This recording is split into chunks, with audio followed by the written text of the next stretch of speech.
साल की अगर हम बात करें तो इस साल कहीं ना कहीं नीरा यादव के लिए जो कहते हैं जीत वो काफी आसान नहीं होने वाला। क्रेडिट लेने के चक्कर में आप मत लगे रहिए, विकास कुछ ऐसा करिए, कुछ ऐसा काम करिए कि लोग आपको खुद क्रेडिट दें। जो लोग हैं उनका साफ तौर पे यह भी कहना होता है कि 10 साल में उनको कोई विकास का काम कोई दिखा नहीं। तो इस बार लोगों का जिस तरह मोटिव अगर माने तो कहीं ना कहीं लोग परिवर्तन इस बार चाहते हैं।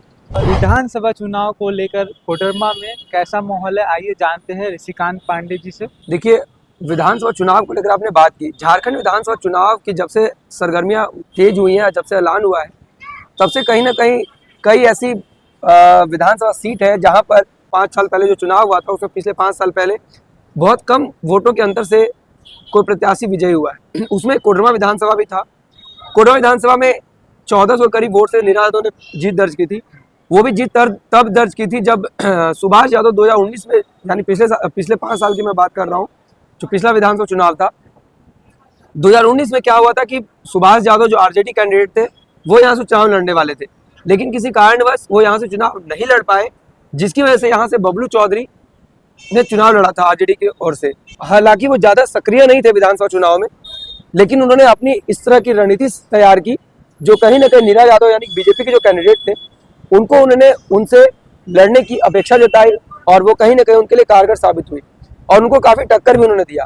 अगर हम बात करें कोडरमा विधानसभा की तो यहाँ पे 24 सालों की जो अगर गढ़ माना जाता है, ये कहीं ना कहीं राजद का गढ़ माना जाता है। और एक समय ऐसा था कि राजद के अलावा कैंडिडेट कोई किसी का भी खड़ा हो जाए, कोई कैंडिडेट यहाँ से जीतता नहीं था। लेकिन जब 2014 में जब यहाँ से नीरा यादव कैंडिडेट के रूप में बीजेपी की ओर से आई, अगेंस्ट में जो थे वो नीरा यादव के अगेंस्ट में उस समय अन्नपूर्णा देवी थी, जो अन्नपूर्णा देवी को करीब 30,000 के वोट से करीब उनको हार का सामना करना पड़ा था। उसके बाद से 2014 में जीत दर्ज की नीरा यादव ने। 2019 में बहुत हालांकि कम वोट से, वोटों का अंतर काफी कम था, 1400 के करीब वोटों का अंतर था, वहां से उन्होंने जीत दर्ज की। और लेकिन इस साल की अगर हम बात करें तो इस साल कहीं ना कहीं नीरा यादव के लिए जो कहते हैं जीत वो काफी आसान नहीं होने वाला। आसान इसलिए नहीं होगा क्योंकि उनके पास कैंडिडेट जो है वो काफी ज्यादा उनके ये में है। सबसे पहले अगर बात करें शालिनी गुप्ता का काफी अभी जो उनका जो बाउंड्री कह सकते हैं या जो कहते हैं कि उनका जो लोगों से लगाव हो रखा है या लोगों से जो जिस तरह से वो लगातार फील्ड विजिट कर रही हैं वो कहीं ना कहीं उनके लिए काफी बेनिफिशियल हो रहा है। अगर शालिनी गुप्ता की बात करें तो वो कहीं ना कहीं भले निर्दलीय से वो चुनाव लड़ रही है, पिछले बार वो आजसू से चुनाव लड़ी थी 2019 में, लेकिन वहां पे उन्हें 3rd पोजीशन पर रही थी और उन्हें हार का सामना करना पड़ा था। लेकिन इस बार कहीं ना कहीं वह नीरा यादव जो बीजेपी कैंडिडेट उनको टक्कर देते हुए नजर आएंगे।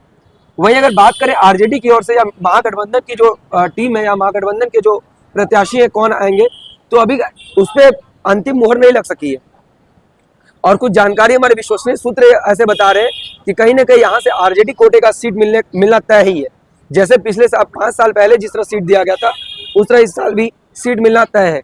और कुछ जानकारी ये भी आ रही है कि इस बार यहाँ से राजद के कैंडिडेट के रूप में सुभाष प्रसाद यादव को फिर से टिकट दिए जाने की संभावना है। हालांकि पिछले 5 साल पहले वो चुनाव नहीं लड़ पाए थे किसी कारणवश, लेकिन इस बार ऐसी आशंका जताई जा रही है कि उनके जो समर्थक है वो साफ तौर पे कह रहे हैं कि इस बार आरजेडी का जो कुनबा है जो 24 साल पहले जो जिस तरह का पहले था उस तरह फिर से अब स्टार्ट करना है, आरजेडी का कुनबा फिर से और मजबूत करना है। तो कहीं ना कहीं बीजेपी को थोड़ा सा इसमें कहते हैं आसानी से जीत नहीं मिल पाएगी। अगर रही बात शालिनी गुप्ता की, तो शालिनी गुप्ता का एक अच्छा नाम बन चुका है, कारण कि लगातार वो फील्ड विजिट करती रहती हैं, लोगों का सुख दुख में खड़ा रहना, लोगों की मतलब परेशानी उसको लेकर देखना। और हालांकि बहुत हो कि मैं जब फील्ड में विजिट करता हूँ तो वहाँ मैं देखता क्या हूँ कि जो लोग हैं उनका साफ तौर पे यह भी कहना होता है कि 10 साल में उनको कोई विकास का काम कोई दिखा नहीं। तो अगर विकास का काम 10 साल में नहीं दिखा तो कहीं ना कहीं वो चाहते हैं कि 5 साल में इस साल जो है इस 5 साल में कुछ ऐसे कैंडिडेट को मौका दें जो कहीं ना कहीं कुछ इस कोडरमा विधानसभा क्षेत्र के लिए कुछ कर पाए। क्योंकि 2014 में जब ये कैबिनेट में मिनिस्टर बनी थी तो उसमें शिक्षा मंत्रालय इनको मिला था। शिक्षा मंत्रालय अगर आपको मिला तो अगर आप शिक्षा मंत्री किसी राज्य के हैं तो आपको काम बहुत तरीके से करना पड़ेगा, क्योंकि आप शिक्षा के क्षेत्र को बढ़ावा देने के लिए आप शिक्षा मंत्री के तौर पे अगर आप काम नहीं कर पा रहे तो कहीं ना कहीं आपकी नाकामी है। और ये नाकामी इसलिए भी दर्शाती है क्योंकि अगर वो 5 साल में अगर कुछ अच्छे काम हुए होते, क्योंकि जो जनता का कहना होता है, जो लोगों का कहना होता है, शिक्षा का लचर व्यवस्था काफी मतलब कहते हैं बहुत लचर हो रखी है व्यवस्था।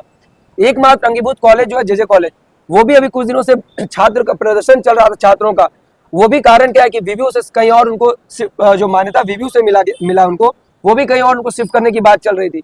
वहां भी विधायक को कुछ ये करना चाहिए, वहां भी विधायक से क्या छात्रों को आश्वासन मिला नहीं मिला उसके बारे में कोई अभी तक जानकारी प्राप्त नहीं हो पाई। रही बात छात्रों के हित का, तो छात्रों के हित की वैसी कोई बात छात्र लोग नहीं कह रहे हैं कि हमारे हित की कोई बात हो पाई है। ये नहीं कहना कि बीजेपी का कैंडिडेट बढ़िया है, इसका कैंडिडेट बढ़िया है। देखिए, अगर सही मायने में अगर कैंडिडेट देखा जाए तो अभी वही कैंडिडेट बढ़िया है जो आपके लिए, आपके क्षेत्र के लिए विकास का कार्य करे।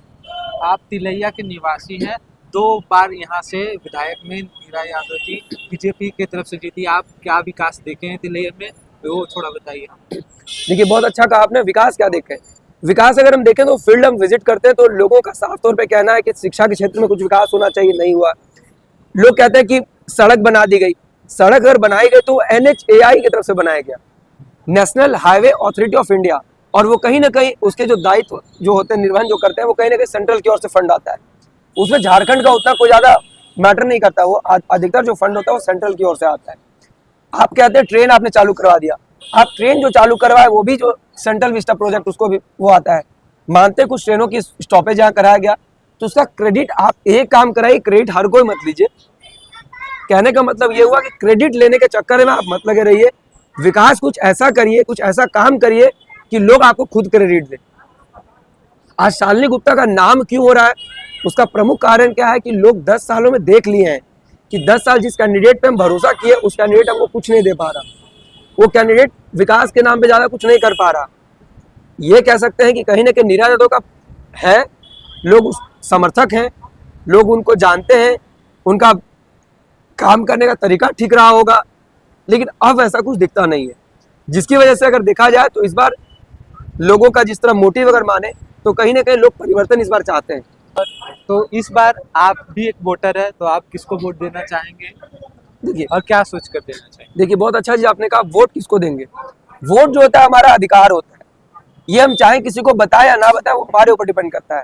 लेकिन अगर विकास के नाम पे अगर हम वोट देंगे तो अगर कोशिश करेंगे कि जहाँ विकास हुआ हो, जहाँ शिक्षा के क्षेत्र में कुछ अच्छा कार्य हुआ हो, या जो प्रत्याशी आपको विकास के नाम पे कुछ बातें बताए उसको हम वोट देंगे। क्योंकि इस बार कैंडिडेट काफ़ी सारे मैदान में है, कुछ कैंडिडेट का मैं आपको नाम बता दे रहा हूँ जो काफ़ी टक्कर देने वाले होंगे। एक तो बीजेपी से नीरा यादव, दूसरे शालिनी गुप्ता जो निर्दलीय से प्रत्याशी वो चुनाव लड़ेंगी। हालांकि उनका साफ तौर पे कहना है कि वो काफ़ी समय पहले उन्होंने ऐलान कर दिया था कि आजसू और बीजेपी का गठबंधन है तो हमें टिकट मिलना मुश्किल है, क्योंकि यहाँ का जो बीजेपी का सीट है तो टिकट वहाँ से नहीं मिलना। आजसू से उन्हें टिकट मिलता नहीं तो उन्हें निर्दलीय चुनाव लड़ने का फैसला किया। इसके साथ ही मैं बता दूं कि JLKM एक नई पार्टी है जो जयराम महतो की, उस पार्टी से जो चुनाव लड़ रहे हैं वो मनोज यादव है। इसके साथ ही एक रौनक कुमार यादव है जो आपके निर्दलीय प्रत्याशी हैं। इसके साथ ही कई अन्य ऐसे प्रत्याशी हैं जो कहीं ना कहीं लोग मतलब ये टक्कर देने की कोशिश में लगे हुए हैं।